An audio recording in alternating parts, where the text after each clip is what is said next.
Ayaw ko pong maputulan pa ako kaya pumunta ako rito dahil sa ospital po gusto putulin ng pa ako.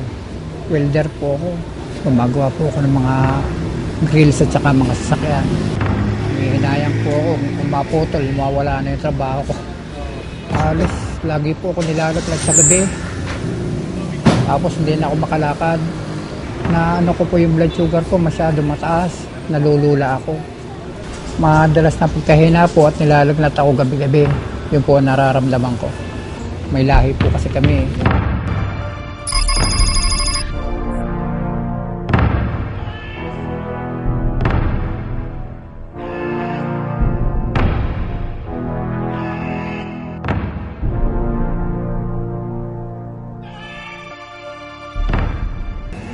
Ngayon po medyo maganda-ganda naman po pakiramdam ko. Medyo nag-iiba. Gumaling po yung mga sugat sa ibabaw. Yung sa ilalim na lang po ang yung mga medyo magayo na lang. Medyo nagtutubig sa kami kaunting na Yun na lang po ang ginagamot namin. Sana tuloy-tuloy na yung paggaling para hindi na maputulan ng paa.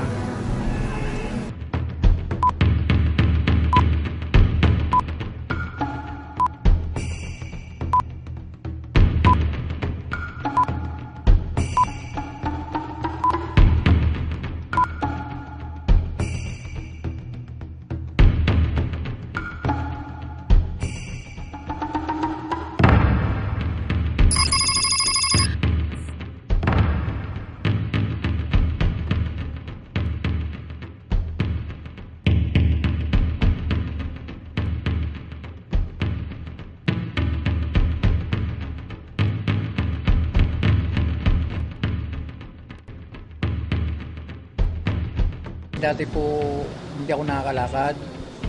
Saka yung talampakan ko parang lobong-lobo, parang pakiramdam ko matatanggal parang nilagang balat ng baka. Pero ngayon po tuyo na, umimpis na siya. Ang nga lang po medyo may kaunting maga.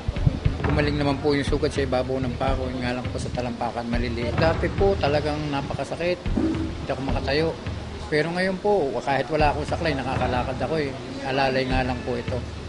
Napakalaki po na pinagbago. Magaling po ang herbal na inom ko. May kaunti nga lang pong maga. Siguro po baka nakakain lang ako ng bawal. Kaya hindi medyo nawawala yung maga. Maganda dahil bukod sa herbal, hindi mahirap inumin. Inaasahan ko po na ito nga bago magtatlong buwan, sana magaling na.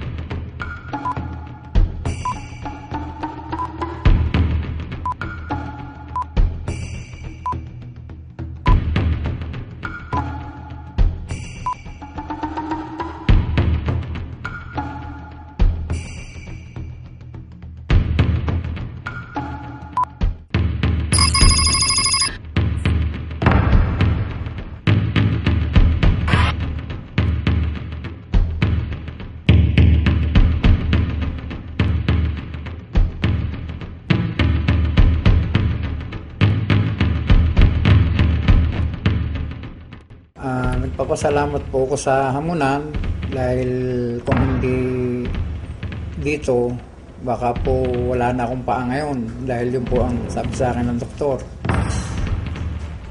Nung makainom po ako ng Kinserbal, malaki po pinagbago.